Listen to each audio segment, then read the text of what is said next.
তো সো বন্ধুরা কেমন আছো? এই গরমে নিশ্চয়ই তোমরা ভালো আছো। ফার্স্ট তোমাদের বলে রাখি, আজ কোনো ফুড রিভিউ নিয়ে কোনো ভিডিও হবে না। তো তোমরা বুঝতেই পারছো আজকে তোমাদেরকে কি ভিডিও আমি দেখাতে চলেছি। তো তোমরা অনেকেই জানো বেশ কিছুদিন ধরে বেশ ভালোই গরম পড়েছে, 40-45 ডিগ্রি গরম রয়েছে। তো তাই আমরা কিছুজন মিলে একটা উদ্যোগ নিলাম যে সবাইকে ফ্রিতে একটু আমের শরবত খাওয়াবো। তাই আমরা শনিবার রাত্রে সবকিছু রেডি করে রেখে দিয়েছিলাম, কেন কিনা যাতে পরের দিন আমাদের কোনো রকম না অসুবিধা পড়তে হয়। যদিও এটা প্রথমবার ছিল, একটু তো নার্ভাস লাগছে আমাদের। তারপর সবকিছু রেডি করে ভ্যানে করে নিয়ে বেরিয়ে পড়লাম আমের সেই শরবত। প্রথমে বেশ কিছু জনকে দেওয়ার পর যা রেসপন্স পেলাম, সেই নার্ভাস কেটে গেল।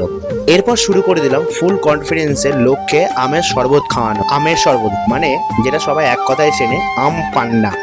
বেশিরভাগ লোকই কিন্তু 2-3 গ্লাস করে খেয়েছে। খাওয়ার পর একটু মিষ্টি হাসি দিয়ে বলে গেছে, তোমাদের শরবত সত্যি দারুণ বানিয়েছো। মানুষের এমন ভালোবাসা পেয়ে আমরা যে কজন ছিলাম সত্যি আমাদের খুব আনন্দ লাগছিল, কেন কিনা এই গরমে মানুষকে একটু ঠান্ডা আম পান্না খাইয়ে সত্যি আনন্দ পেয়েছি। বাচ্চা থেকে শুরু করে বয়স্ক যে যতবার পেরেছে, মানে ভালো লেগেছে তাদের, ততবারই তারা এই আম পান্না খেয়েছে। এই গরমে কিন্তু আমাদের একটু কষ্ট হচ্ছিল, কিন্তু এই মানুষের ভালোবাসা পেয়ে সেই কষ্টটার কষ্ট বলে মনে হচ্ছিল। ঠান্ডা জিনিস দোকানে তো অনেক রকম কিছুই পাওয়া যায়, কিন্তু নিজে হাতে বানিয়ে এরকম লোককে খাওয়ানো, এর মজাটাই কিন্তু একটু আলাদা। অনেকে আবার এটা বলবে, মজা যখন হচ্ছে তাহলে আবার ভিডিও করছো কেন? তাহলে কি ভিউজ পাওয়ার জন্য এই ভিডিও? আরে না না না না, অন্য কোনো ভিডিও করলে সেখানে তো ভিউজ আসবে, তাই না? এমন ছোট্ট প্রচেষ্টায় মানুষের পাশে দাঁড়াতে পেরে আমরা সবাই কিন্তু খুব হ্যাপি।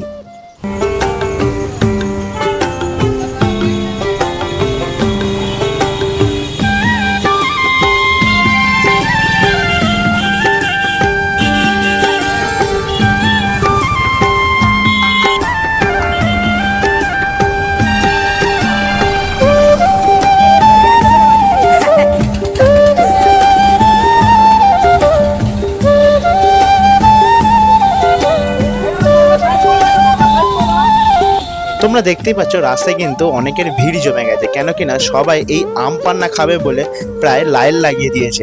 তো যতটা পেরেছে আমরা সবাইকে হাতে হাতে দেওয়ার চেষ্টা করেছি, আর যারা পেরেছে একটু এগিয়ে এসে এই আমের শরবত খেয়ে গেছে। আবার অনেকে জিজ্ঞাসা করছিল যে গ্লাস কত করে। আমি বললাম এখানে গ্লাস কত করে না, এখানে ফ্রিতে খাওয়ানো হচ্ছে এই আম পান্না। যারা হেঁটে যাচ্ছে, সাইকেল নিয়ে যাচ্ছে, বাইক নিয়ে যাচ্ছে, এমনকি যারা টোটো নিয়ে যাচ্ছে, এমন তাদের প্যাসেঞ্জার পর্যন্ত তাদেরকেও আমরা হাতে তুলে দিয়েছি এই আমের শরবত। এতটা পরিমাণে এখানে ভিড় হয়ে গেছিলো, একটা অ্যাম্বুলেন্স কিন্তু রাস্তায় আটকে গেছিলো। তো ওপাশে যেহেতু পুলিশ ক্যাম্প ছিল, তো আমরা একটু ভয় পেয়ে গেছিলাম। তো ওপাশ থেকে পুলিশগুলো যখন ডেকেছিল, আমরা একটু ভয় পেয়ে এগিয়ে গেছিলাম। তো এগিয়ে গিয়ে যাওয়ার পর বললো যে আমাদের একটু খাওয়াবে না এই ঠান্ডা জিনিস? আমরা বললাম অবশ্যই, সবাইকে যখন খাওয়াচ্ছি আর আপনাদেরকে খাওয়াবো না? ওনারা বললেন তোমরা খুব ভালো একটা কাজ করছো, কিন্তু রাস্তায় এক জায়গায় দাঁড়িয়ে দিও না, রাস্তাটা সরু আছে, জ্যাম লেগে যাচ্ছে। যেহেতু এটা আমাদের ছিল প্রথমবার, তাই আমরা কম করে 400 গ্লাস নিয়ে এসেছিলাম। এই আম পান্না দিতে দিতে কখন যে 400 গ্লাস শেষ হয়ে গেল তা আমরা বুঝতেই পারলাম না। আমাদের এই ছোট প্রচেষ্টাতে যারা এগিয়ে এসছো, আমাদের সাথে আছে, তাদেরকে জানাই অসংখ্য ধন্যবাদ।